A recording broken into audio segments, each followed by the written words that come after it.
Mm. Oh yeah, no doubt about Because it. you I get do have a bias against ostracized, beliefs. you get maybe fired, your family gets mad at you, everyone calls you stupid. You know, if you're public, then you like Mm. basically can't get hired anymore. We all wanted the earth to not be flat, right? No one wanted to believe that. We had the same bias. It's just that one group was able to step back and be like, look, as much as it may suck, as much as it may be uncomfortable, as much as my inclination is to not believe this, if it's true, it's true. What I'm going to do is challenge my beliefs. I'm going to suspend belief and try to verify it. Is this story I believe true? First thing I'm going to have to do is inform myself on the story. How can I have a justified belief if I don't even know what the belief is? Right? So that's what we did. We went and had to inform ourselves. That's why when we talk to people that say flat earthers are so stupid and we know the earth's a globe, we start asking them about their model. They don't know anything about it. They say stuff like, I'm not a geologist. I'm not an astrophysicist. I'm not an astronomer, right? I'm not a physicist, because they don't know their model. Do you not find it interesting that all the people that are extremely informed on the model are the ones that found out it's not true and don't believe in it anymore? Isn't that an interesting relationship? Yeah, but from an outsider's point of view, I see other aspects of that dismissal of the information as well. That the standard of evidence required, for example. So I had a long conversation this morning about the horizon thing and this, the vertical optical convergence into the ground, which has no basis in kind of any known optics, right? Yet it's Yeah, pushed but as mate, fact. to be fair, before you gish gal up, like, can you answer Witsit? Like, Yeah, look, the whole environment here is kind of weird. That yes, people on the globe side have to accept a little bit more on faith, perhaps, and accept big picture things as being correct. And they're less Um, informed on what they believed in the other side. Like, let's just call it like it is. Like, did you well, know? Did have you learned stuff about the globe Earth core model tonight? a little, yes, but Have you learned stuff about the yeah, borehole tonight? I have learned about the borehole. Right. I don't understand the borehole as a falsification, right? So it's one sample in one place of the Earth. It was broadly so. This is the thing, right? It's a bulk model that they're trying to put together. Broadly speaking, they kind of saw what they were expecting, but it was not exactly the same. It wasn't even They knew it was close. going to be solid. It was going to get hotter. It was going to be certain compositions down. It was broadly speaking what they were expecting to see, but not very precise. It's just common sense About as that there's gonna. precise as their It's just ability to common observe it from the sense. surface. Right? It's common sense that it's going to be hotter and have more pressure, regardless of what the Why Earth is it is. common You're sense? going further into the depth of the Earth, bro. What are you talking about? It's Yeah. below more Okay. Earth. Of course, So you're like, making an assumption there about something about the nature of the Earth, right? What no. what what basis have you got to assume it's going to get hotter? Wow. Because for one, it's going to be under way more Earth. Secondly, Why is that going to make a difference? time out, time out. We've dug holes, Sorry. we've dug holes before, right? And what we find out is that the pressure increases and that the temperature increases as we go further and further down. So logically, that's what's going to happen. Your side's the only one that comes in and makes a claim and says, "Oh, well, it has to be at this rate for it to work." And then it wasn't at that rate. You said they generally found what they expected to find. Like, no, we already knew that it got hotter when we went down further. They found water where there wasn't supposed to be water. Hmm. They just They haven't claimed they been down there discovered before. They something didn't. bigger Yeah. than all the oceans put together that were underneath the earth.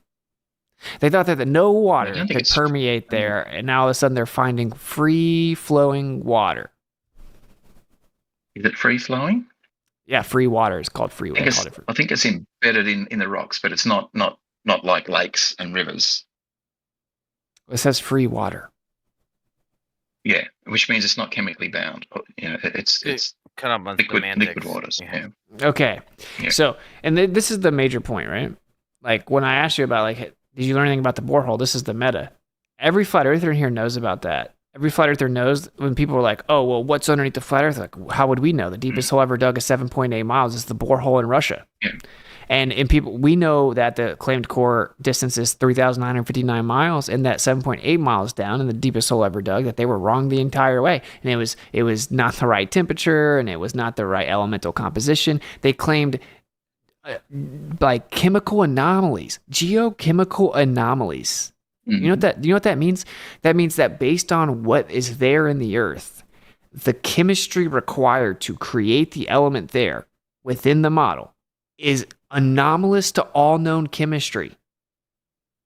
No, that's not anomalous to all known chemistry. It's not what they expected to see there when they drilled, because they couldn't see it from their seismology, and they hadn't seen it anywhere else. No, the reason it They weren't wasn't expecting. the reason So they it drilled like a 200 millimeter hole 8 kilometers in the ground. It's hardly a representative sample of the entire Earth. Everything we've seen before. First of all, you keep saying that, but on your model, the layers have to extend all the way around the Earth. I don't know why you keep saying that. Like if it was in Russia somehow, that place is different. No, wait, time out. You're wrong. Every place is different. You're wrong. The geochemical anomaly is that if the geological model was correct, that could not have been there. Okay, that's what it. Yeah. No, like it couldn't have been. So they had to change the model so that it could be there. That's what geochemical anomaly is. And this is what's so funny, right? It's like the meta is very simple. Do you agree that for the globe Earth to be true, you have to have a core model? There has to be a core at the center of the globe.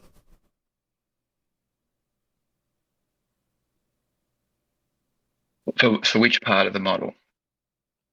In order for the Earth to be a globe. Spherical? No. Do you have to be a globe? I don't know whether that's strictly required or not. Okay. So because if we can measure the sphericity from the outside, what is inside doesn't really have too much bearing other than working out the density potentially. Okay, well, your entire model is predicated upon the belief of gravity, and it has a specific density and mass and weight of the Earth.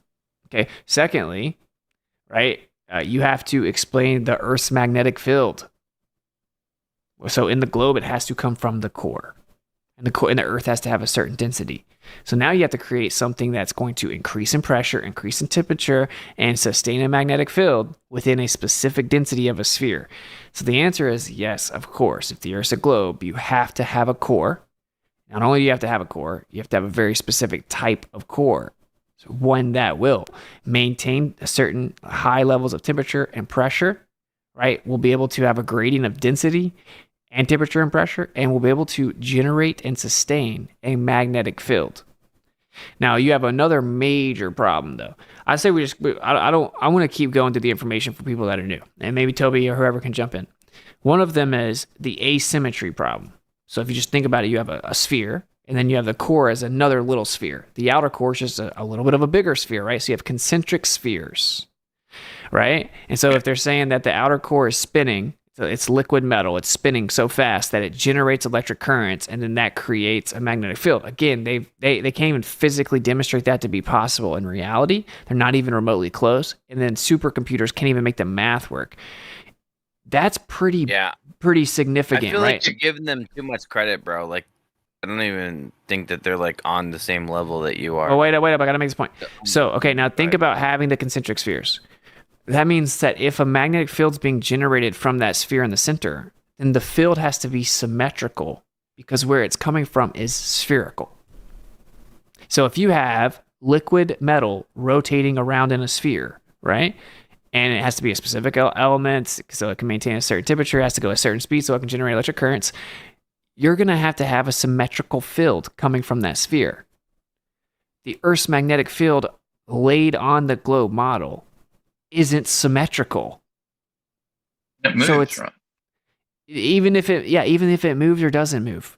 If you go look at where it is right now, if you go look at anywhere it's ever been recorded, it's obviously all the data is just thrown onto the assumed globe, which is where you're getting the problem. But the point is, it's not symmetrical. It's called the asymmetry problem. And this isn't something as simple as like, oh, it moves around, oh, things aren't perfect. It's like it's a very well-known, huge problem. It's so much so it's called the asymmetry problem. So even if you Yeah. were to pretend there was some type of physical mechanism that could work in reality to generate the magnetic field, which literally isn't the case, there isn't one.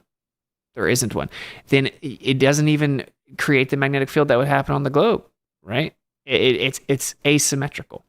And then there's a discrepancy with the relationship between the axial rotation. Toby may know more specific details about that. Do you want to like kind of explain any of that, Toby? Yeah, sure. It's just it's off by what is it, like 11 degrees, I believe. And the important thing to note with that is that they invoke for the convection currents in the outer core, which is supposed to be what's generating the magnetic field. They say that it's the hot core causes the outer core to flow, like convection occurs, and it flows towards the cooler mantle, the inner mantle. And then as it cools down at the inner mantle, it's supposed to go head back towards the hot core. There's a current that forms, but the orientation, the currents are supposed to be in helical, like up and down orientation. And that orientation, the reason that they claim it orients like that is specifically because of Coriolis force, the rotation of the Earth. Like Witsit was pointing out, this is another problem within the geodynamo model, in that literally the rotation is 11 degrees off. Like, what? There's no dynamic, sensible explanation for that. That means it's physically impossible. That means we don't understand it fully, right? No, it means it When you doesn't say it's work within physically physical impossible, reality. It doesn't work within physical It reality. means we haven't worked out what the hell is going on fully yet, right? It doesn't There's work something within going on known. under the It Earth. doesn't work within known We physics. all agree that there's something under us, right? We Doesn't all work. agree there's something under us. There's a magnetic field coming from below. We have to work out what it is and why it's generated. We don't know Right. all of those answers yet, right? Oh We're no, still there's a working on magnetic. it. There's a magnetic field Yeah. coming from the northern region. That's what it's doing. Like there's a center of the field. That's what we know. But the point is that on the globe, it has And to there's one define pole of the field. on There's magnetic field's a the- three-dimensional thing, right? yeah, of course, yeah. We live within a torus field on the block domain wall. On the globe model, it has to defy known physics. I really just like. Do you have any type of like? Can you cite address that, what? Can you? Witsit? Yeah. Living in a torus field on a block domain wall. Can You're asking me to provide give you a physical evidence for that? mainstream citation that the Earth is flat? Is that where we've gotten? And next plane, yeah. I don't know, but it just sounds like you were quoting something as being a fact to the audience, and it would be interesting to see it. No, it's just my measured idea. Just my idea. Just my idea. Your idea. Okay, so you need to say, I think that this is what it is, not that this is what it is, right? It's important that you don't. But it's represent better your than your ideas begging the as question fact. model, brother. Yeah, can I tell No, I agree. We don't know what's going on. Right? We're trying to work it out. Wait, We have to Piezo's work it out. been trying to get in. Hey guys, So I just wanted to say, like, I understand that this is going to be contentious anytime that you disagree, and especially if you disagree fundamentally. But I don't think that it's operating in good faith or intellectual honesty to keep bringing up the point of the facts and the standards for facts, right? And then turn around and like blindly defend a model that, first of all, the previous formulation of it was already being taught as fact. Then it was completely shown to be impossible and false. They post hoc rationalized and completely changed it, and now that new version of it is treated as fact. And then that one doesn't work either. No one can explain it. It's still presumed to be fact. So like this, there's complaints and this like terminology being thrown around this whole time about like what kind of standards do we have for facts, and you shouldn't be like saying things and preaching things that you don't know to be facts when your entire model is not fact and it's taught as fact, and they indoctrinate children with it in school, and you don't keep that same energy on your side of the house, but you try to push it on us. Yeah, that's a good point, right? That when we teach children about our best understanding of what is going on, we need to particularly if it's something like this where we can't physically go there, we need to be clear that this is how we think it is working at the minute. This is how we think it is happening, and not present it as the whole final truth, right? That there may be things happening that we don't know about.